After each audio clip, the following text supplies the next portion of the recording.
शेवटी काय असतं, आपल्या आयुष्यात समुद्रासारखंच असतं.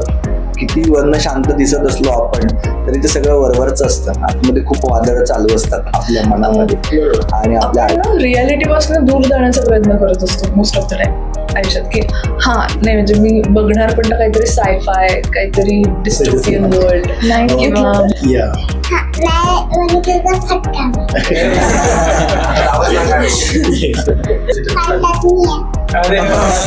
नमस्कार, मी ज्ञानेश्वर मोरे. नवराष्ट्रमध्ये तुम्हा सर्व प्रेक्षकांचे स्वागत आहे. सर्व प्रेक्षकांना उत्सुकता असलेला तू माझा किनारा हा चित्रपट येत्या काही दिवसात म्हणजेच 31 तारखेला प्रदर्शित होणार आहे. नेमकं या चित्रपटामध्ये प्रेक्षकांना काय पाहायला भेटणार आहे या संदर्भात काय सांगा? केतकी, तुझ्यापासून सुरुवात करूया आपण. केतकी मुळामध्ये हा चित्रपट आणि त्याचं नाव सुद्धा थोडंसं एक वेगळ्या प्रकारचं दिसते. काय कशा प्रकारची स्टोरी किंवा स्टोरी तुम्हाला रिव्हील करायची असेल पण काय या संदर्भात सांगा? बेसिकली हा एक फॅमिली ड्रामा आहे आणि दोन अगदी यंग मुलगा मुलगी आहे, ते प्रेमात पडतात आणि ते काही डिसिजन्स घेतात आपल्या आयुष्याचे आणि त्याचा मग काय त्यांच्या आयुष्यात इम्पॅक्ट होतो त्याच्याबद्दलची ही स्टोरी आहे. पण ॲट द सेम टाईम त्यांच्या त्या डिसिजननी म्हणजे कारण ही फक्त त्यांची स्टोरी नसून त्यांच्या घरच्यांची पण स्टोरी आहे. सो बेसिकली तुम्ही जसं ट्रेलरमध्ये बघितलं असेल तर ती केया आणि भूषण म्हणजे एक मुलगी आणि तिचे वडील त्यांचं नातं, प्लस भूषण आणि त्याचे वडील त्यांचं नातं, प्लस माझं जे कॅरेक्टर आहे माझं आणि माझ्या आईवडिलांचं नातं, तर त्याविषयी पण ती बोलणारी फिल्म आहे. आणि आत्ता आम्ही सगळेजण ज्या गोष्टींमधनं जातो लाईक जे आमचे काय डिसिजन्स असतात किंवा यंगस्टर्सचे की लग्न करायचं की नाही, मग आईबाबांसोबत राहायचं की नाही, मग करिअरसाठी कुठेतरी घरापासून दूर जायचं की नाही, हे जे सगळे आपले डे टू डे प्रॉब्लेम्स असतात. तर मला असं वाटतं की त्याच्यावर थोडंसं हायलाईट टाकणारी ही फिल्म आहे. पण मोर ओव्हर याच्यामध्ये तुम्ही जे पण कॅरेक्टर्स बघाल तर त्या कॅरेक्टर्सला तुम्ही रिलेट करू शकाल की अरे हा माझे बाबा पण असेच वागतात किंवा मी पण असाच आहे, माझे हे कॅरेक्टरिस्टिक्स आहे, मी पण कधी कधी असाच वागतो, किंवा अरे शरयू सारखी जे माझं कॅरेक्टर आहे अशी मुलगी आपल्या आयुष्यात पण असायला हवी. सो ते कॅरेक्टर्स खूप रिलेटेबल आहे आणि आम्ही जितकं ऑर्गॅनिक आमचे परफॉर्मन्सेस ठेवू शकतो तितका आम्ही प्रयत्न केला आहे. त्याच्यामध्ये असं काहीतरी ग्रँज्युअर काहीतरी होत आहे, खूप मोठं काहीतरी झालं आहे आणि काहीतरी ट्विस्ट अँड टर्न्स आणि मग आता कायच बाबा आता बघितलं असं न होता एक एक्सपिरियन्शियल फिल्म आपण म्हणू शकतो की जी अनुभव घेऊन तुम्ही आनंदाने बाहेर निघाल अशा टाईपची ती फिल्म. आपल्यासोबत निर्माते देखील आहेत. नेमकं या चित्रपटाची शूटिंग कुठं झाली आणि तुम्ही सगळे एकत्र केव्हापासून आहात? सो लोकेशन मोस्टली हम लोग बॉम्बे में सेलेक्ट किया क्योंकि all stars are nearby थे. सो अच्छा लोकेशन मिला, एक गांव एरिया और टाउन एरिया दोनों वहाँ पे भाईंदर मीरा रोड साइड पे. और एक एक्सीडेंट सीन था हम लोग फिल्म सिटी में किया और गाना शूट किया केरला में. सो इतना ब्यूटीफुली हम लोग शूट किया. हमारा DOP ने जो कैमरा में.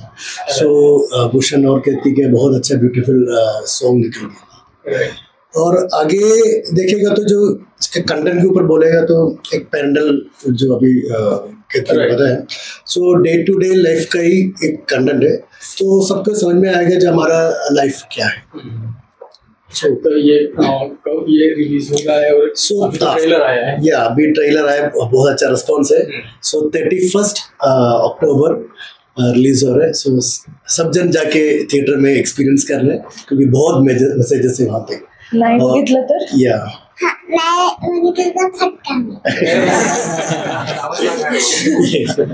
पण का बघायचं सांग ना श्रेया, का बघायचं चित्रपट? अरे तुझ्यासाठी बघायला यायचं म्हणजे प्रणव, काय तुम्ही सांगा? आता त्यांनी सिनेमाबद्दल तर सांगितलंय, पण मला असं वाटतं ना की आणखी छोटीशी 1-2 गोष्टी फक्त ऍड करतो. तू माझा किनारा म्हणजे शेवटी काय असतं, आपल्या आयुष्यात समुद्रासारखंच असतं. किती वरनं शांत दिसत असलो आपण तरी ते सगळं वरवरच असतं. आतमध्ये खूप वादळ चालू असतात आपल्या मनामध्ये आणि आपल्या आयुष्यामध्ये सुद्धा. पण मला असं वाटतं की शेवटी येऊन किनाऱ्यावरतीच आपण विसावत असतो.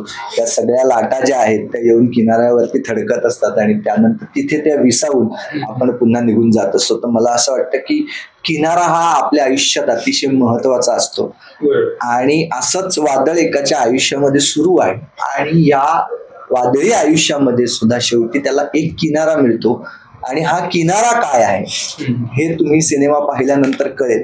आणि असंच असतं की आपल्याला एकमेकांसाठी किनारे बनावं लागतं. कधी तुमच्या जसं कोणाच्या समजा माझ्या बायकोच्या आयुष्यात वादळ असेल त्या दिवशी मला किनारा बनायला पाहिजे आणि ज्या दिवशी माझ्या आयुष्यात काहीतरी वादळ असेल त्या दिवशी तिनं किनारा व्हायला पाहिजे. तरच आपलं काय म्हणेन की आयुष्य एक शांत आपल्याला एक ब्रेक मिळेल, थोडंसं थांबायला मिळेल. किनाऱ्यावरती जहाजं लागतात त्यावेळी तिकडची लोक खालती उतरतात, ती थोडा वेळ रेस्ट घेतात आणि पुन्हा आपल्या कामाला निघतात. त्यामुळे किनारा अतिशय महत्वाचा असतो आणि असंच त्याच्या आयुष्यातला एक किनारा आहे जो त्यांनी शोधलेला आहे. तो नेमका काय आहे आणि कसं त्याचं आयुष्य पुढे छान मार्गी लागतं. प्रेक्षकांसमोर काय येणार आहे म्हणजे थ्रिलर नाही, ही अगदी नातेसंबंधांवरची गोष्ट आहे. आपले जे रिलेशन्स असतात ते आणि ऍक्च्युअल रिलेशन्स, असं नाहीये की याच्यामध्ये काहीतरी हिरो हिरोईनची एक अशी लव्ह स्टोरी तुम्हाला पाहायला मिळणार आहे की जी म्हणजे आता ह्यांनी केरळामध्ये शूट केलंय म्हणून काय स्वित्झर्लंडचं फील देणारी अशी शाहरुख खान सारखी अशी काही याच्यामध्ये लव्ह स्टोरी नाहीये. याच्यात एक रिअलिस्टिक लव्ह स्टोरी आहे आणि त्यानंतर एक निर्णय आपण घेतल्यानंतर सुद्धा आपल्या आयुष्यात नातेसंबंधाच्या दृष्टिकोनातून काय गोष्टी डे टू डे लाईफ मधल्या असतात त्या लाईफ मधल्या गोष्टी याच्यामध्ये तुम्हाला पाहायला मिळणार आहेत. का असं ना, एक मी नेहमी म्हणतो की घराला घर पण मिळवून देण्यासाठी एक बाई घरामध्ये लागते, बरोबर आहे की नाही.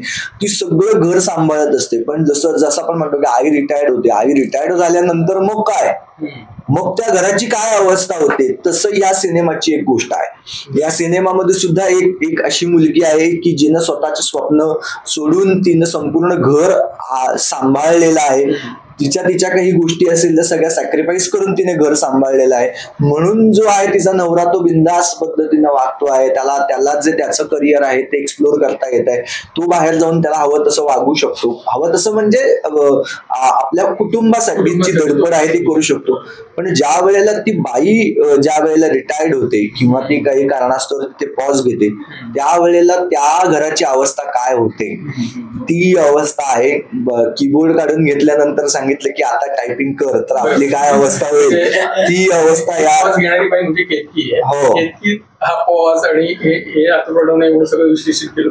तू कसं एन्जॉय केला चित्रपटांमध्ये आणि तू इथे अनेक चित्रपट जसं तू सांगताना बहुभाषिक चित्रपट केले, काय वेगळे पण तुला म्हणजे कम्पेअर करायचं म्हटलं? खरं तर ना आपण आर्ट कधी कम्पेअर करायलाच नको, कारण ते आणि आपण म्हणतो अरे हे मल्याळमचं कॉपी केलंय, हे तमिळचं कॉपी केलंय, पण कॉपी नसतेच ती. आपलं काही ना काही इन्स्पिरेशन आपल्याला कुठून ना कुठून मिळत असते आपल्या आयुष्यातनं, पण गाण्यांमधनं. असं वाटतं की अरे हे गाणं त्या गाण्यासारखं वाटतं, पण ते 7 सूर आहेत, ठीक आहे. तुम्ही म्हणजे काही ना काही तुम्हाला कुठे ना कुठे सिमिलॅरिटी वाटणार. कधी कधी मी हिच्यासारखी दिसते, तर ते आपण माणसं पण सारखे दिसतात.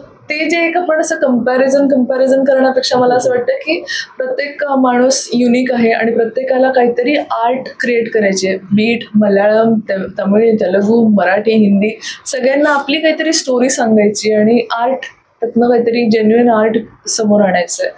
सो ते करत असताना त्यांचा काय भौगोलिक परिसर आहे, त्यांचं कल्चर कसं होतं, ते कसे वाढले आहेत त्या कल्चरमध्ये, त्यानुसार ती स्टोरी येणार. आपण जर बघितलं तर अनेक प्रेक्षकांचे म्हणजे वेगवेगळे डिमांड असतात चित्रपटातून. कोणी म्हणजे वेगवेगळे थ्रिलर, कोणी लव्ह स्टोरीसाठी जात असतं. तुमच्या या चित्रपटाचं USP काय असतं, काय कशासाठी प्रेक्षकांनी आणलं? So most of the time ना, म्हणजे जसं आपण मगाशी पण डिस्कस करत होतो की आपण ना रियालिटीपासून दूर जाण्याचा प्रयत्न करत असतो मोस्ट ऑफ द टाइम आयुष्यात. की नाही म्हणजे मी बघणार पण काहीतरी सायफाय, काहीतरी डिस्टोपियन वर्ल्ड किंवा मायथॉलॉजिकल किंवा थ्रिलर, मर्डर मिस्ट्री, काहीतरी जे आपण नाही करू शकत सध्या, पण मी असं काहीतरी जाऊन बघणार किंवा करणार ज्याने मजा येईल, ठीक आहे. पण मला असंही वाटतं की हे या कारणामुळे आपण अशा गोष्टींकडे वळतो, कारण आपल्याला रिअलिटी एक्सेप्ट नसते करायची, किंवा रिअलिटीपासून आपण थोडंसं नजरअंदाज करून थोडंसं पुढे जायचा प्रयत्न करत असतो, डायव्हर्ट व्हायचा प्रयत्न करत असतो. पण ही फिल्म, जसं आपण इराणियन फिल्म बघतो, माजिद मजिदी किंवा असगर अफरीदी, त्यांच्या ज्या फिल्म आपण बघतो, तर त्या इतक्या रिअलिस्टिक असतात. त्यातले प्रत्येक कॅरेक्टर, मोस्टली ती फॅमिली डायनामिक्स असतं, मोस्टली खूप सारे लोक असतात, आणि तरी त्यांचं इतकं जास्त चांगलं बॉन्डिंग आणि ऍक्शन वाईज पण ते इतकं भारी परफॉर्मन्सेस असतात की ते असं वाटतं आपल्यासमोर खरंच काहीतरी नाटक चालू आहे फिल्म बघताना.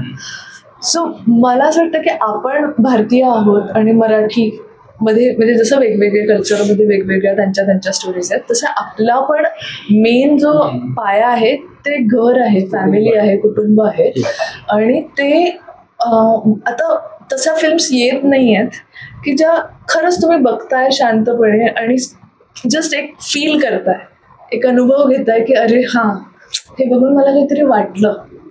तर तसं होत नाही आहे. आणि मला असं वाटतं की ही फिल्म तो प्रयत्न आहे की, आणि because he is a Malayali, so तो एक प्लस पॉईंट पण आहे की मला पण असं वाटलं की यार इतके लोक मला म्हणजे वेगवेगळ्या स्टोरीज येतात करायला, पण ह्या माणसाला एवढी साधी स्टोरी का करायची? म्हणजे ती साधी, म्हणजे त्याच्यामध्ये पण ट्विस्ट आहेतच, ऑफकोर्स आपल्या आयुष्यामध्ये पण चढाव उतार आहेत, तर तसं या स्टोरीमध्ये पण आहेतच. पण मग मला असं वाटलं की हां, म्हणजे कारण इंटेन्शन ते की फॅमिलीजला पण सगळेजण बघू शकतील ही फिल्म. म्हणजे कधी आई नाही म्हणणार की अरे सायफाय वगैरे नाही बघायचं होतं मला, हां चल मी पण येते, माझ्यासाठी पण काहीतरी आहे या फिल्ममध्ये. आजी पण म्हणणार, छोटी मुलगी पण म्हणणार की ती की आम्ही तिच्या रील्स बघत असते, मला जाऊन बघायचंय. सो असं सगळं तो झोन आहे. प्रणव सर, तुमच्या ट्रेलरमध्ये एक डायलॉग आहे की भूषण सरांची की हिच्याशी सतत आपण बोलत राहिलो, ही कुठल्या कारणामुळे अशी टेन्शन मध्ये असते की पूर्ण स्टोरी नाही सांगता येणार, पण काय फक्त हे काय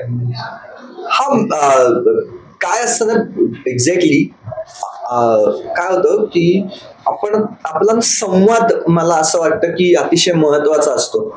काय होतं आपल्याला कधी कधी असं वाटतं की अरे यार हा बोलत नाहीये, तर काहीतरी असेल, त्याचा काहीतरी प्रॉब्लेम असेल किंवा काही गोष्टी असतील. पण याच्यातनच न बोलल्यामुळे आणि ते मोकळं आपण न झाल्यामुळे मला असं वाटतं की अनेक गोष्टी आपल्या आयुष्यात घडत असतात. तर त्याच्यावरनच हा महत्वाचा मुद्दा आहे अतिशय, की ज्याच्यावरती मी त्याला सांगतो की नाही, आपण ह्याच्याशी बोललं पाहिजे. ती मोकळी झाली पाहिजे. हे वय तिचं अशा वयात ती आहे की जिथे जर ती बोलली नाही तर त्याचा परिणाम तिच्यावरती आणखीन जास्त वाईट होऊ शकतो. आणि मला असं वाटतं तो जो डायलॉग आहे ना, त्या डायलॉग ती बाउंड्री लाईन आहे, ती जर मी तुम्हाला अजून व्यवस्थित सांगितलं तर तुम्हाला सिनेमाची गोष्टच कळेल. त्याच्यामुळे त्यांनी मला एकच डायलॉग दिलाय त्या ट्रेलर मध्ये, पण तो एवढा महत्वाचा आहे, तो तुम्ही सिनेमा पाहिल्यानंतर तुमच्या लक्षात येईल की यार एकच डायलॉग आहे पण भारी आहे. पण मला तुला एक विचारायचं होतं, म्हणजे आतापर्यंत मला कोणाचं महत्वही कमी करायचं नाही पिक्चर मध्ये, पण प्रत्येक पिक्चर मध्ये एक मित्र असतोच असतो. आणि कितीही झाला आपण सगळीकडे हिरोईनकडे जाऊ, हिरोकडे जाऊ, त्या नात्यांमध्ये जाऊ, आई वडिलांकडे जाऊ, पण सगळा जो परीख आहे तो एकाच याच्या भोवती असतो, केंद्रात, तो म्हणजे मित्र. आणि या भूमिकेत तू या सिनेमामध्ये आहे.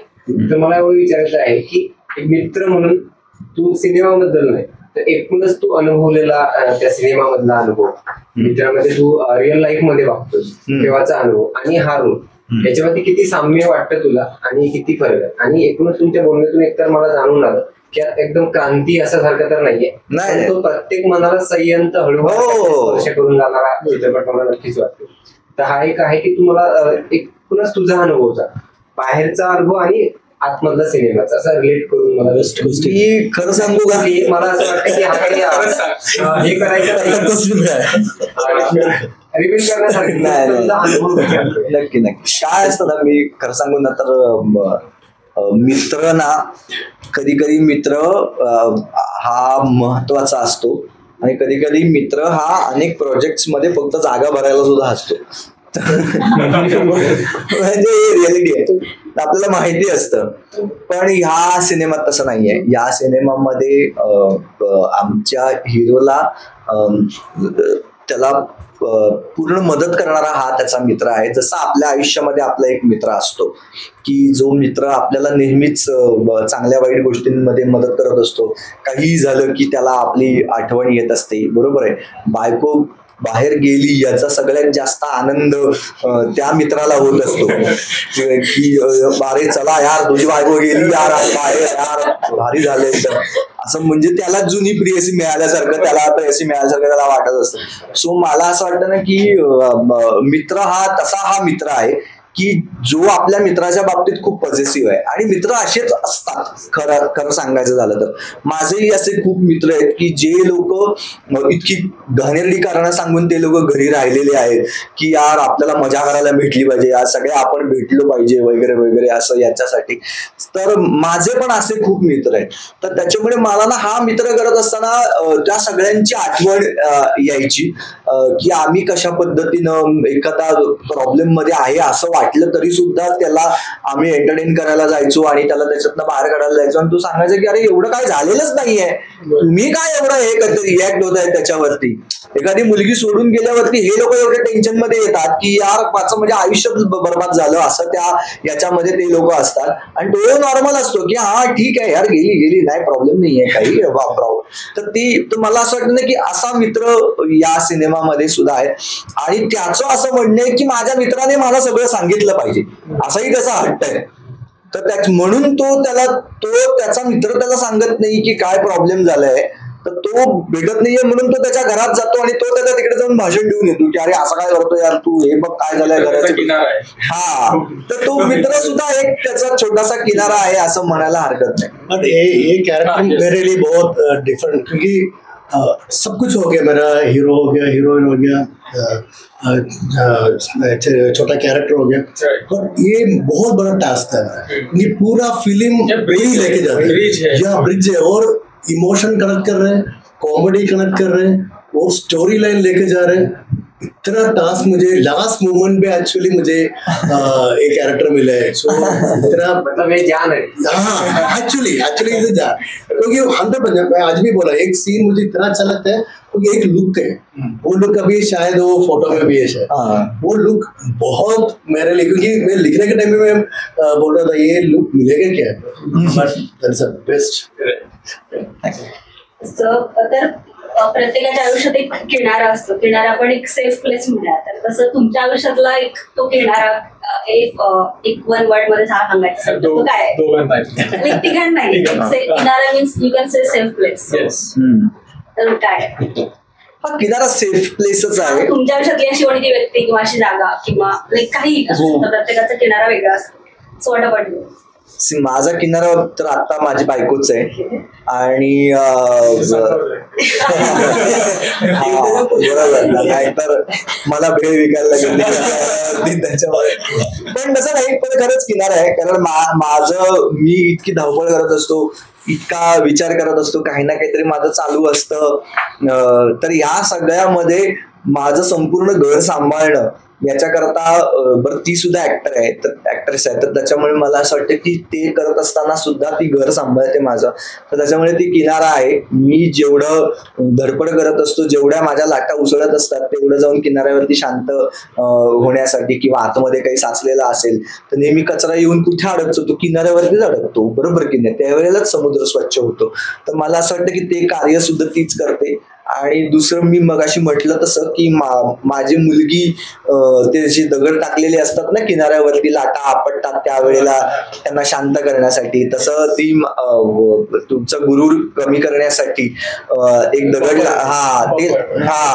तर ते सगळे ती माझं मुलगी ते काम करत असते. ती सुद्धा तिच्यापेक्षा लहान आहे, 7 वर्षांची आहे, पण ती सुद्धा माझं काम बघून, ती सिनेमा बघून मला असं म्हणते की बाबा तू याच्यापेक्षा जर असं केलं असतं तर चांगलं झालं असतं म्हणून वगैरे.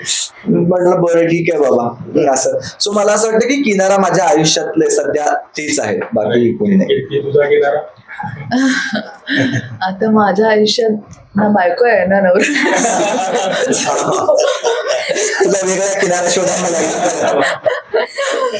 पण आता सध्या तरी म्हणजे सध्या, आणि आय थिंक ते फॉर एव्हरच असतील, आई बाबा. कारण तिथनंच ते सुरू झालंय, जे काय जर्नी आयुष्याची सुरू झाली. आणि त्यांच्याकडे गेलं म्हणजे काही प्रॉब्लेम्स असू दे किंवा काही डिस्कस करायचं असेल तर घरी येऊन त्यांच्याशी थोडंसं बोललं की चांगलं वाटतं, की हां असं झालंय, तुम्हाला काय वाटतं वगैरे. आणि त्यांचं काही खूपच म्हणजे जसं तू म्हणाला ना की तुझ्या मित्रांना आपण भेटलं की ते काहीतरी रॅन्डम सांगून की याचं तू टेन्शन घेत होता, तशा त्यांच्या काही रॅन्डम रिॲक्शन्स असतात की हा मग म्हणजे एवढं काहीतरी मी खूप सिरियस सांगितलेलं असतं, मग काय हे तर होतच असतं ना आयुष्यात, मग काय म्हणजे आता मूव ऑन. सो असे ते आहेत. त्यामुळे मला वाटतं की आई बाबाच आहेत फॉर एव्हर किनारा. मेरा डैड एक्चुअली बोला ना, जो कोई भी स्ट्रगल आ जाएगा तो एक कॉल करता हूँ मैं, सो वहाँ पे मैं साथ हो जाता हूँ. सो डैड इज माय किनारा एक्चुअली. तू सांगू शकशील तुझा किनारा? आई बाबा. आई बाबा ऍक्च्युली आई बाबांचा किनारा असेल. आई बाबा बिचारे येऊन हिला आईच्याकडे बघितलं अरे वा किती छान असेल.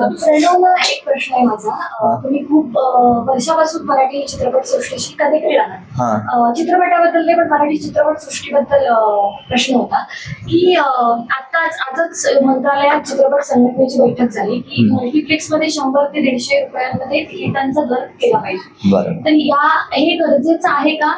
असेल तर ते का गरजेचं आहे? गरजेचं तर आहे, कारण काय ना, आपण जेवढं होईल तेवढं या चित्रपट सृष्टीला मदत करत राहिलं पाहिजे सरकार म्हणून. याचं कारण असं आहे की नाहीतर ना इकडे खूप जेवढी लोक आहेत ना सगळे बेरोजगार होऊन जातात. तर त्यामुळे हे टिकवणं गरजेचं आहे. आणि असं नाहीये की चित्रपट सृष्टी म्हणून, पण आपण खूप चांगले चांगले प्रोजेक्ट्स हे संपूर्ण जागतिक सिनेमाला किंवा आपल्या देशामध्ये आपण नावाजले जाऊ असे सिनेमे आपण केलेले आहेत. सिनेमा सुरू करणारा माणूस हा मराठी होता, त्याच्यामुळे मला असं वाटतं की त्यांनी सुद्धा मनातनं मराठीत सिनेमा बनवला असेल ना, जरी तो बोलपट असला तरी सुद्धा. तर त्याच्यामुळे मला असं वाटतं की म्हणून मराठी चित्रपट सृष्टीला सुद्धा आपण जपलं पाहिजे. आणि काय होतं ना, मला असं वाटतं की आपलं ना तसं आपल्याकडे तेवढा प्रेक्षक वर्गच नसल्यामुळे मला असं वाटतं की महाराष्ट्र आपला आहे ना हा सगळ्यात जास्त बहुभाषिक प्रदेश आहे आपला. त्याच्यामुळे काय होतं की इथे ना प्रत्येक जण जो आहे तो आपापल्या भाषेला जपतो आहे. आणि आपली मराठी माणसं जी आहेत ना ती आपल्यापेक्षा जास्त शेजाऱ्याचं घर जपत असतात नेहमीच. त्याला काही लागलं तर पटकन धावत जाणारा माणूस मराठी माणूस असतो. आज रस्त्यावरती काही घडलं ना तर धावत जाणारा आपलं काम सोडून मदतीच्या आधी त्याला मदत केली पाहिजे असं म्हणून जाणारा आपण अनेकदा मराठी माणूस पाहिलाय. तर या चित्रपट सृष्टीत सुद्धा तसंच होत आहे. आणि काय होतं की आपण एक प्रयोग म्हणून आपण असं हे करून बघूया. मला असं वाटतं की हे व्हावं, याचं माझं कदाचित हे 100% चुकीचं असेल, पण याचं कारण मी सांगतो की पूर्वी ना आपल्याकडे टॅक्स फ्री चित्रपट असायचे मराठी. त्यावेळेला मराठी चित्रपटाचा तिकीट कमी आहे म्हणून सुद्धा अनेक वेगवेगळी लोक ज्यांना भले त्यांना वेळ खर्च करायचा असायचा तरी सुद्धा ते जाऊन ते सुद्धा सिनेमा पाहायचा. त्यावेळेला मराठी सिनेमाच पाहायचे ते. तर तो पैसा ऑटोमॅटिकली आपल्या निर्मात्यांकडेच यायचा. त्यावेळेसचा व्यवसाय हा जास्त होता. नंतर टॅक्सेस लावल्यानंतरचा व्यवसाय आपला कमी झालेला आहे. तर पुन्हा आपण तेच एकदा प्रयत्न करून बघायला काय हरकत आहे की प्रेक्षक सुद्धा म्हणतील, आपले मराठी प्रेक्षक, की यार चला आता 200 रुपयाचं किंवा 300 रुपयाचं 500 रुपयाचं तिकीट देऊन हिंदी सिनेमा बघण्यापेक्षा जर 200 रुपयात मला मराठी सिनेमा बघायला मिळतोय आणि माझा मराठी सिनेमा पाहायला मिळतोय तर तो बघूया आधी, मग नंतर हा बघूया, असंही होईल. किंवा आपण ज्या वेळेला असा विचार करतो की 4 सिनेमे आपल्याला पाहायचे आहेत त्यावेळेला 500 2000 रुपये जातात. अरे बापरे, मग माझ्याकडे 1500 आहेत. एक काम करूया, आपण एक हिंदी सिनेमा कुठला तरी स्किप करूया, ह्याच्यात 2 मराठी सिनेमा बघायला मिळतील, आपल्याला 3 मराठी सिनेमा बघायला मिळतील. सो मला असं वाटतं अशा दृष्टीने सुद्धा कदाचित व्यवसाय वाढू शकेल आपला. बरोबर ना? तर ते जर करत असतील तर त्याच्यापेक्षा उत्तम गोष्ट नाही. आणि स्क्रीन्स द्यायला हव्यात आपल्याला. पण काय होतं ना, अगेन व्यवसाय आपण पाहिला ना, जर प्रेक्षक येऊन पाहत नसतील तर स्क्रीन सुद्धा काय मोकळ्या स्क्रीन देऊन ते तरी काय करणार आहेत. आणि त्याच्यामुळे मला असं वाटतं की पहिला आधी प्रेक्षक येणं गरजेचं आहे. यासाठी जर तिकीटच जर कमी होत असतील जर आपली, तर प्रेक्षक ऑटोमॅटिकली येतील आणि स्क्रीन्स मग ऑटोमॅटिकली वाढतील, कारण त्यांनाही तर व्यवसाय हवा आहे ना. बरोबर आहे की नाही? सो अशा दोन्ही गोष्टी होऊ शकतील. आपण पाहतोय सध्या की सगळे जे निर्माते आहेत ते सोशली जास्त ऍक्टिव्ह पाहायला मिळतात, किंवा आम्ही सुद्धा सोशली जास्त ऍक्टिव्ह, सोशल मीडियावरती जास्त ऍक्टिव्ह. तुम्हाला वाटतं का या सगळ्या गोष्टींमुळे किंवा प्रत्येकाच्या हातामध्ये हे गॅजेट आल्यामुळं चित्रपटांवर काही त्याचे परिणाम झाले?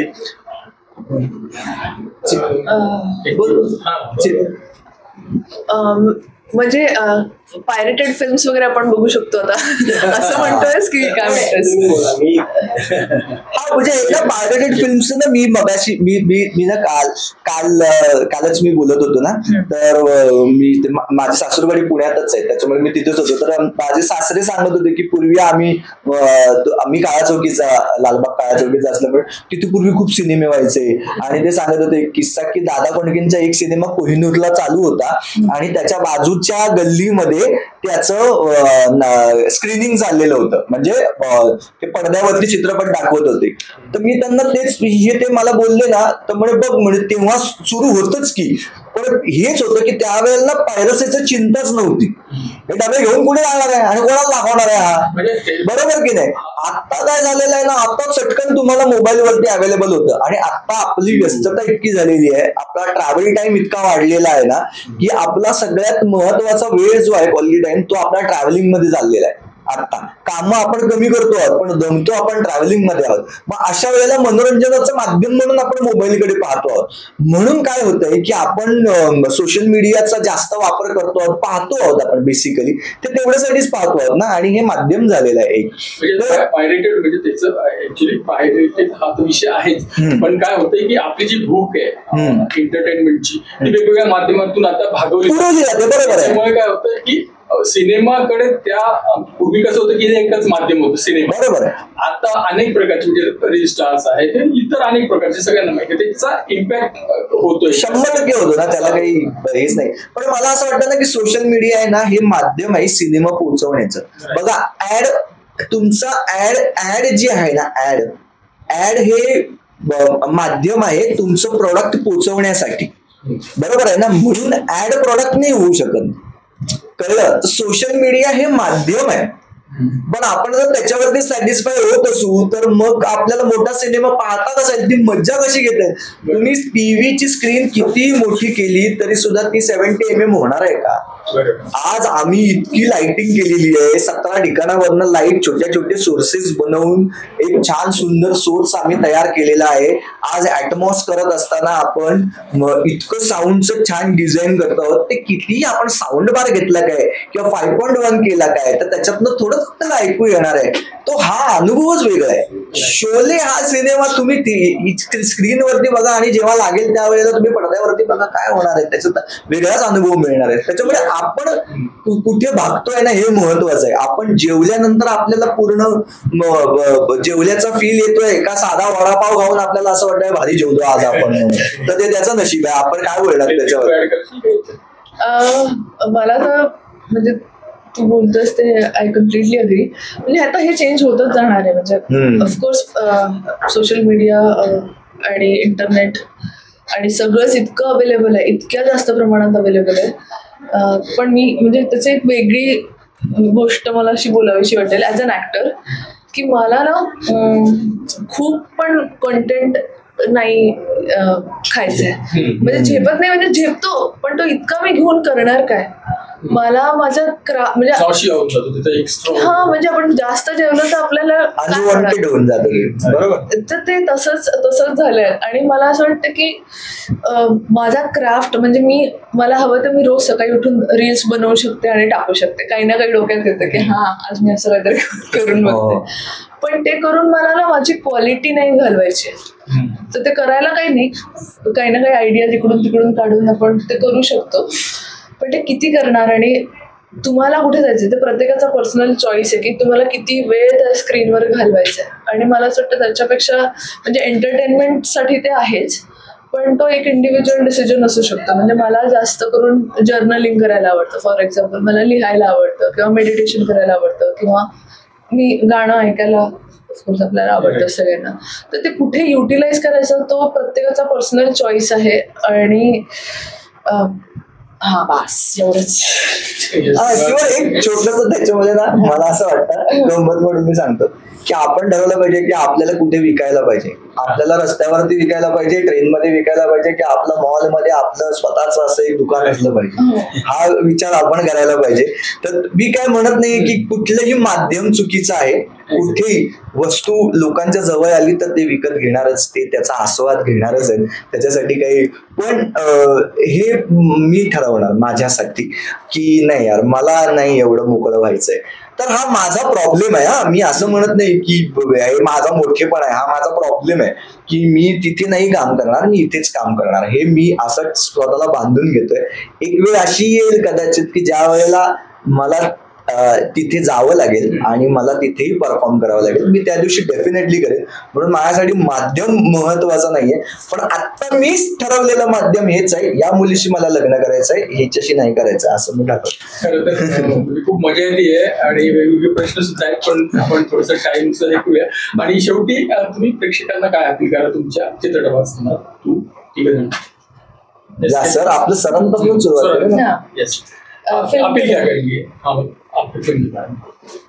फिल्म के बारे में एक्चुअली वही है, so is a family movie. So आप लोग थिएटर में जाके देखना है क्योंकि बहुत मैसेजेस उसके अंदर है.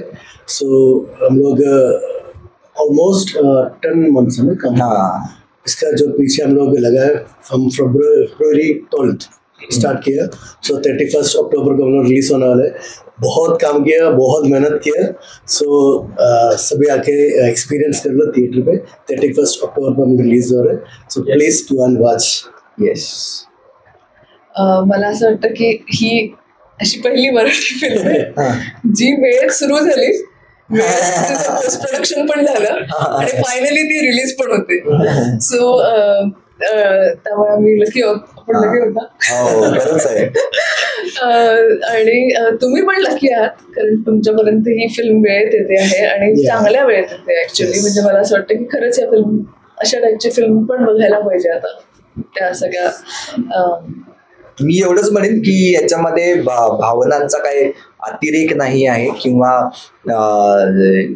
एखादी अशी भावना असते आपल्याकडे की जिला हात लावला की मग लोक जागृत होतात, असं काही याच्यामध्ये नाहीये. याच्यामध्ये आपलं जे आयुष्य आहे ते मांडण्याचा प्रयत्न केलाय. जसं आपण तामिळ फिल्म्स मध्ये वगैरे बघत असतो की त्याच्यामध्ये ना ते लोक खूप सुंदर पद्धतीनं भावना कधी सोडत नाहीत. ते त्यांनी काही दाखवतात, किती त्यांनी हाणामारी दाखवलं तरी सुद्धा शेवटी एंड ऑफ द डे ते त्यांचं ते रूट ते सोडत नाही. तो आम्ही सुद्धा सोडलेला नाहीये. असाच प्रयत्न आम्ही केलेला आहे. आणि आमचे सगळं टेक्निकल टीमच आमची तिकडनं साऊथ मधली असल्यामुळे हेही कारण नाही की मी साऊथचेच सिनेमे बघतो म्हणून आणली, तर आम्ही तेही तुम्हाला ठेवलेलं नाहीये. आणि कलाकार सगळे मराठी असल्यामुळे आणि आपलं माध्यम मराठी असल्यामुळे, चित्रपट मराठी असल्यामुळे अशी एक छान सुंदर अशी इडली आणि आईने बनवलेली चटणी असा आम्ही एक बेत तुमच्या समोर ठेवलेला आहे. तर तुम्ही तो निश्चितपणानं त्याचा आनंद घ्या. 31 ऑक्टोबरला सगळ्या महाराष्ट्रामध्ये, संपूर्ण महाराष्ट्रामध्ये चित्रपटगृहात रिलीज होतो.